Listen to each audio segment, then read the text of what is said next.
चलिए दोस्तों, आज जो हम टॉप 10 क्वेश्चन करेंगे और हर एक क्वेश्चन की यहाँ पर मैं आपको ट्रिक बतलाने की पूरी कोशिश करूँगा जिससे कि आप ऐसे क्वेश्चनों को एग्जाम में आसानी से फोड़ दें। देखिए, ये क्वेश्चन आपसे आरआरबी भोपाल परीक्षा 2001 में पूछा गया बेहतरीन क्वेश्चन है। क्या कहता है, ध्यान सुनना। यहाँ पर आपको संख्याएं दे रखी हैं, इनका आपको योगफल निकालना, सम निकालना है। कैसे निकालेंगे? बहुत आसान है, आपको जोड़ने की बिल्कुल भी ज़रूरत नहीं है। यहाँ पर आपको मैं ट्रिक के साथ करवाऊंगा। देखिए, आपको जो नंबर दे रखे हैं 1 प्लस 2 प्लस 3 प्लस, इस तरीके से कहाँ तक जा रहे हैं ये 49 प्लस 50, 1 से लेकर 50 तक गए। उसके बाद में ये नंबर घटे हैं, ठीक है, 49 48, इस तरीके से plus dot dot dot plus 3 plus 2 plus 1। देखिए, इनको आपको जोड़ने की ज़रूरत नहीं है। इनका योगफल निकालने के लिए यहाँ पर शानदार ट्रिक बतलाने वाला हूँ। यह संख्या 1 से लेकर 50 तक इंक्रीज हुई है, बढ़ी है, फिर 50 से लेकर 1 तक घटी है। अगर ऐसा केस है, हमेशा याद रखना, जो भी बीच वाला नंबर होगा उसका स्क्वायर कर दो। जो भी बीच वाला नंबर है उसका स्क्वायर कर दो, आपका योगफल निकल कर आ जाएगा। 5 की स्क्वायर कितना होता है? 25 होता है, ठीक है, और 2 जीरो लगा दो। यहाँ पर इन संख्याओं का योगफल जो है 2500 है। अब आप बोलेंगे ऐसा कैसे? ध्यान से सुनना। देखिए, अगर इस तरीके का केस है 1 प्लस 2 प्लस 3, 1 से लेकर 3 तक गए हम, उसके बाद में 3 से लेकर 1 तक घटे, 2 प्लस 1। देखिए, पहले 3 तक गए और फिर 3 से लेकर 1 तक आए। यहाँ पर आपको क्या करना है? इनका योगफल निकालना है। तो क्या करेंगे, जो भी बीच में नंबर है उनका स्क्वायर कर लो, ठीक। तो देखिए, यहाँ पर क्या है 9। अब आप इनको जोड़ो तो 9 ही आने वाला है। 1 और 2 3, 3 और 3 6, और ये भी 3 है, 9 हो गया। तो इस तरीके से हम कर लेते हैं, आपको जोड़ने की बिल्कुल भी ज़रूरत नहीं है। चलिए अगला क्वेश्चन करते हैं।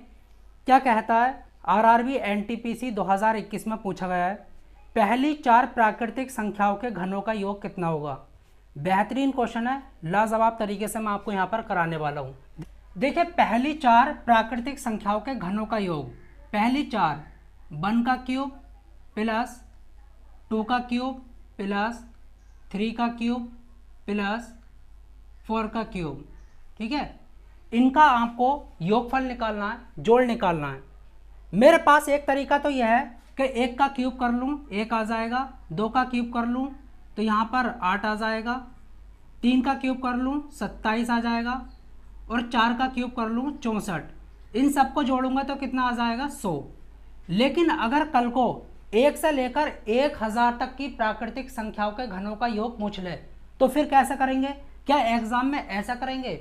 नहीं मेरे दोस्तों, आपको ऐसा नहीं करना है, बहुत आसान है। देखिए, अगर 1 से लेकर n नंबर तक की प्राकृतिक संख्याओं का घनों का योग निकालना है तो इसके लिए एक फॉर्मूला होता है, sum is equal to n plus 1, okay, divide में 2, और यहाँ पर क्या, होल स्क्वायर, ओके। कहने का मतलब ये है, ये फॉर्मूला तब लगता है जब आपकी 1 से लेकर n तक की प्राकृतिक संख्याओं के घनों का योग निकालना है। 1 2 3 प्लस डॉट डॉट n, इनका क्यूब, ओके। अगर ऐसा केस है तो 1 से शुरू होना चाहिए, तब इस फॉर्मूले को लगा सकते हैं। अब यहाँ पर n क्या होता है? लास्ट वाली संख्या। तो यहाँ पर 1 से लेकर 4 तक की प्राकृतिक संख्याओं का घनों का योग पूछा है, तो n की वैल्यू कितनी है? 4, ठीक है। तो 4 गुणा 4 और 1 5, डिवाइड में कितना? 2, ओके, उसका होल स्क्वायर। 2 से काटेंगे, 2 दूनी 4, 5 दूनी 10, तो 10 का स्क्वायर क्या होता है दोस्तों? यहाँ पर 100 होता है। तो देखिए, इस तरीके से भी हम आसानी से निकाल सकते हैं। आपको कुछ भी करने की ज़रूरत नहीं है, इस फॉर्मूले को लगाओ। बस ये देख लेना, 1 से शुरू होनी चाहिए। 1 से लेकर आपसे कितनी भी प्राकृतिक संख्याओं के घनों का योग निकलवाए तो आप उनका जोड़ बहुत आसानी से निकाल सकते हैं इस फॉर्मूले का यूज़ करके। चलिए अगला क्वेश्चन करते हैं। यहाँ पर क्या कहता है? अब आगे क्या कहता है? 5 से 14 तक की सभी प्राकृतिक संख्याओं के घनों का योग ज्ञात करना है। RRB NTPC 2021 में ये क्वेश्चन पूछा गया, दूसरी शिफ्ट है, ठीक है। देखिए बेहतरीन क्वेश्चन है, कैसे करेंगे। अब आपसे इस क्वेश्चन में क्या पूछा, 5 से 14 तक की सभी प्राकृतिक संख्याओं के घनों का योग, मतलब 5 की क्यूब, ओके, प्लस 6 की क्यूब प्लस 7 की cube plus dot dot dot plus 14 की क्यूब। अब यहाँ पर एक दिक्कत आ रही है, अगर मैं इसको इस तरीके से करता हूँ, क्या 5 का क्यूब लिखूँ 125, 6 का क्यूब लिखूँ 216, इस तरीके से करूँगा तो बहुत टाइम लग जाएगा। अब यहाँ पर जो है मैं उस फॉर्मूले को भी नहीं लगा सकता जो मैंने आपको अभी बताया था पिछले वाले क्वेश्चन में, sum is equal to n plus 1, okay, divide में 2 और उसकी होल स्क्वायर। ये कब लगता है, जब आपसे 1 से लेकर n तक की प्राकृतिक संख्याओं के घनों का योग निकलवाए। 1 से शुरू होना चाहिए था, लेकिन इसको भी नहीं लगा सकते। अब क्या करना होगा, तो यहाँ पर एक कंडीशन है, बेहतरीन तरीका। देखिए क्या करना होगा, आप जो है 1 से लेकर 14 तक की प्राकृतिक संख्याओं के घनों का योग निकाल लो। 1 की क्यूब, ओके, प्लस 2 की क्यूब प्लस 3 की cube plus dot dot dot 14 की क्यूब, इस तरीके से। और माइनस कर दो आप 1 से लेकर 4 तक की प्राकृतिक संख्याओं के घनों का योग। 1 की क्यूब प्लस 2 की क्यूब प्लस 3 की क्यूब प्लस 4 की क्यूब, ठीक है। जब आप इसको घटा दोगे तो इन संख्याओं का योग आ जाएगा निकल कर, ओके। देखिए आप समझ रहे होंगे इस चीज़ को। अब देखिए इसको निकालना बहुत आसान है, क्योंकि 1 से 14 तक की प्राकृतिक संख्याओं के घनों का योग और ये 1 से लेकर 4 तक की प्राकृतिक संख्याओं के घनों का योग, इस फॉर्मूले को लगा सकते हैं। यहाँ पर क्या लिखेंगे, 14, ओके, गुणा 15, इस तरीके से, डिवाइड में कितना 2 और यहाँ पर क्या होल स्क्वायर। और यहाँ पर करने की ज़रूरत नहीं है, यह आपका अभी 100 आया था। अब यहाँ पर इसको करते हैं, देखिए 2 से काटेंगे, 2 सत्ते 14 और 15 सत्ते 105, ओके, होल स्क्वायर माइनस, इसको क्या मैं 10 की स्क्वायर लिख सकता हूँ, बिल्कुल लिख सकता हूँ। अभी एक फॉर्मूला हो गया ए स्क्वायर माइनस बी स्क्वायर का, क्या होता है ए प्लस बी और ए माइनस बी, ओके। ए की वैल्यू कितनी है 105 प्लस 10, बी की वैल्यू 10 है, 105 माइनस 10। अब यहाँ पर ये कितना हो गया 115 गुणा ये कितना हो गया 95। जैसे ही आप इसकी गुणा करोगे तो कितना आने वाला है, यहाँ पर आपका जो आने वाला है 10,925 आने वाला है। कितना, देखिए ऑप्शन बी जो है आपका करेक्ट जाता है, 10,925 आपका यहाँ पर करेक्ट आंसर आ जाएगा। इस तरीके से कर लेते हैं। यहाँ पर मैंने आपको समझा दिया, अगर आपको समझ आ गया हो तो कमेंट बॉक्स में ज़रूर लिखिएगा, अगर नहीं समझ आया हो तब भी लिखिएगा कि नहीं समझ आया तो मैं आपको फिर से बतलाऊँगा, ठीक है। तो ये क्वेश्चन जो है इस तरीके से कर लिया था। चलिए अगला क्वेश्चन आपसे RRB NTPC 2021 में ही पूछा गया, ज़बरदस्त क्वेश्चन है। देखिए 3 से लेकर 18 तक की सभी संख्याओं के वर्गों का योग निकालना है, मतलब 3 की स्क्वायर प्लस 4 की स्क्वायर प्लस 5 की square plus dot dot dot plus 18 की स्क्वायर। अब क्या आप इस तरीके से करेंगे कि 3 का स्क्वायर 9, 4 का स्क्वायर 16, इस तरीके से जोड़ेंगे? अगर ऐसा करेंगे तो एग्जाम में इतना टाइम नहीं होता भाई, खुद ही हमारे पास 20-30 सेकंड होते हैं। तो यहाँ पर इसको कैसे करेंगे? अब देखिए एक फॉर्मूला होता है, लेकिन वो फॉर्मूला तब लगता है जब ये कहता 1 से लेकर 18 तक की प्राकृतिक संख्याओं के वर्गों का योग निकालो। 1 से शुरू होना चाहिए था, कुछ भी बोला 18 या फिर 1000 जो भी है, लेकिन ये जो है 3 से शुरू हो रहा है। चलिए मैं आपको पहले ये बता देता हूँ, अगर 1 का स्क्वायर हो प्लस 2 का स्क्वायर, ओके, प्लस 3 का स्क्वायर, 1 से लेकर n तक की प्राकृतिक संख्याओं के वर्गों का योग, उसके लिए क्या फॉर्मूला लगता है? ठीक है, n स्क्वायर। इसके लिए क्या फॉर्मूला लगेगा? सम निकालने के लिए, योगफल निकालने के लिए, n plus 1 2n plus 1 divide में 6, ये फॉर्मूला लगता है। लेकिन दोस्तों यहाँ पर ये तो 3 से शुरू हुआ है, आप कैसे निकालेंगे? बेहतरीन तरीका है, कुछ नहीं करना, जो पिछले क्वेश्चन में क्या था वही यहाँ पर करना है, बस फॉर्मूला चेंज है। अब क्या करेंगे, देखिए 2 बार फॉर्मूला लगाएंगे। कैसे? मैं यहाँ पर लिखूँगा 1 से लेकर 18 तक के निकाल लेता हूँ।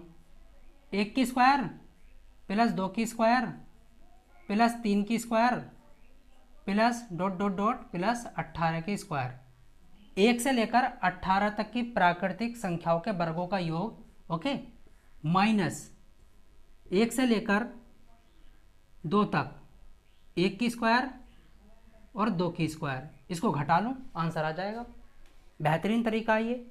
चलिए यहाँ पर n की वैल्यू कितनी है 18, तो 18 गुणा यहाँ पर लिखेंगे 19 गुणा 18 दूनी 36, 36 और 1 37, डिवाइड में कितना 6 और माइनस, इसके लिए फॉर्मूला लगाने की ज़रूरत क्या है भाई। देखिए अगर n की वैल्यू 2 रखोगे तो क्या इतना कैलकुलेट करोगे, 1 की स्क्वायर 1 होता, 2 की स्क्वायर 4 होता, यहाँ पर 5 आ गया, ठीक।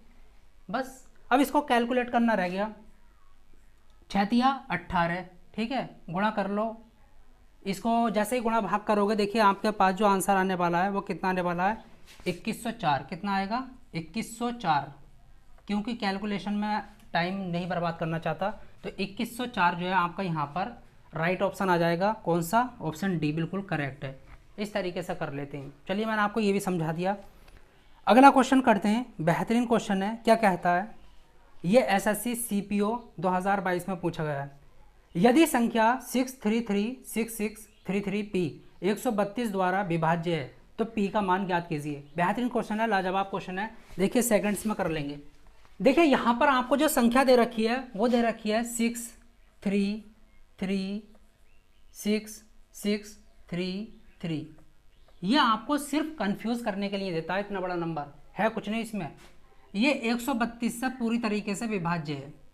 देखिए जो 132 के फैक्टर होंगे, गुणनखंड होंगे, वो इसको तो डिवाइड करेंगे, साथ ही साथ वो इसको भी डिवाइड करेंगे। अगर ये पूरा नंबर 132 से विभाज्य है, डिवाइड हो जाता है, तो जो इसके फैक्टर होंगे वो इसको भी डिवाइड करेंगे। तो इसके कौन कौन से फैक्टर ले सकता हूँ, देखिए लेने को तो 11 भी है, 2 भी है, 4 भी है, 3 भी है, ठीक है, इस तरीके से। लेकिन हम 2 फैक्टर को उठा लेते हैं छोटे छोटे, एक तो 2 को और एक 3 को।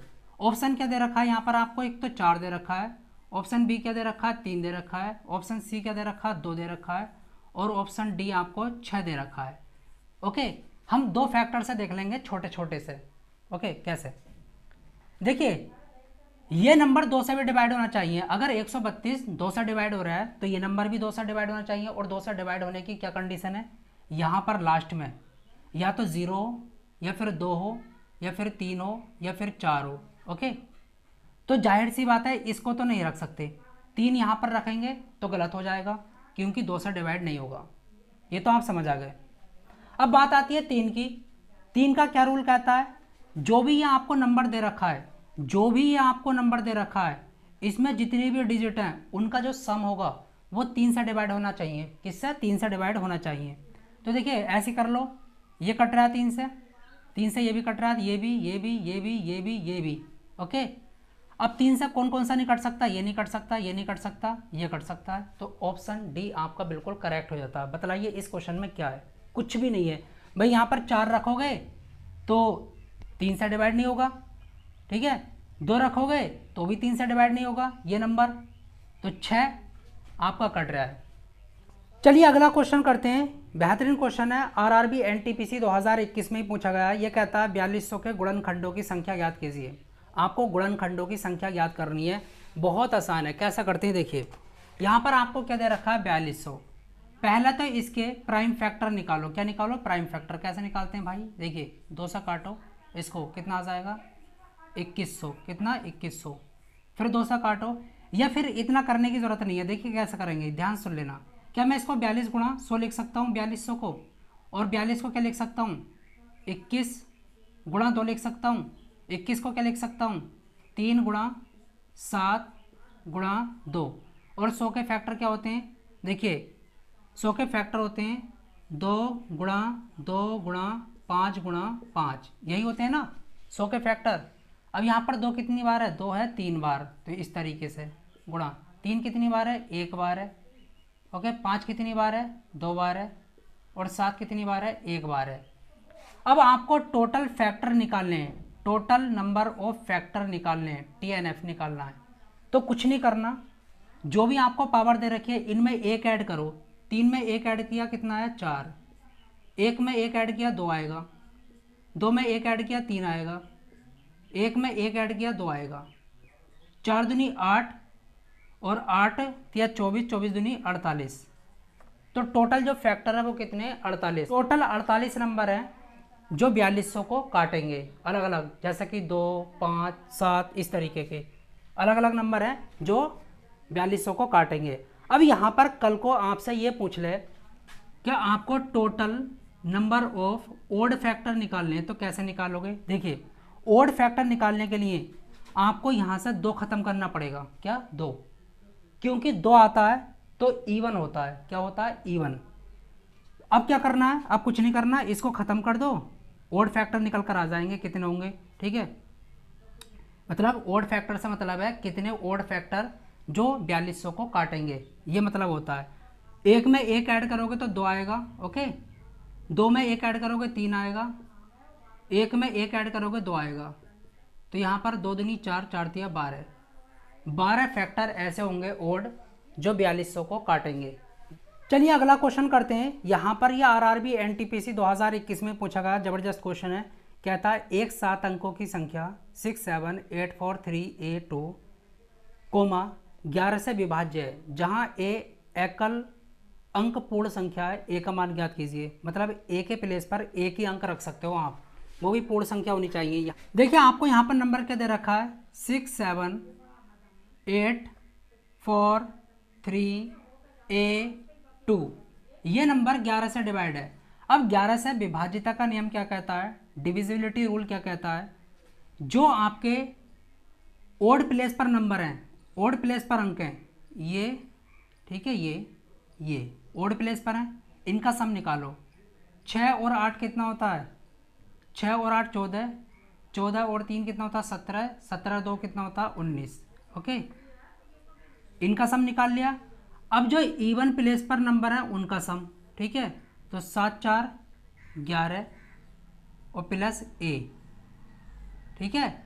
या तो इनका अंतर 0 हो या फिर 11 का कोई मल्टीपल हो, जैसे कि 11 हो या फिर 22 हो या फिर 33 हो, इस तरीके से आ जाए।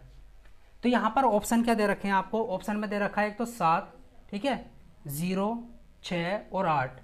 अगर मैं ए की वैल्यू 7 रखता हूँ तो 11 और 7 कितना होता है 18, तो इसका मतलब ये तो ख़त्म। यहाँ पर क्या रखता हूँ 0, तो 19 में से 11 गया तो कितना बचेगा आपका 19 में से 11 बचा तो 8 बचेगा, ठीक।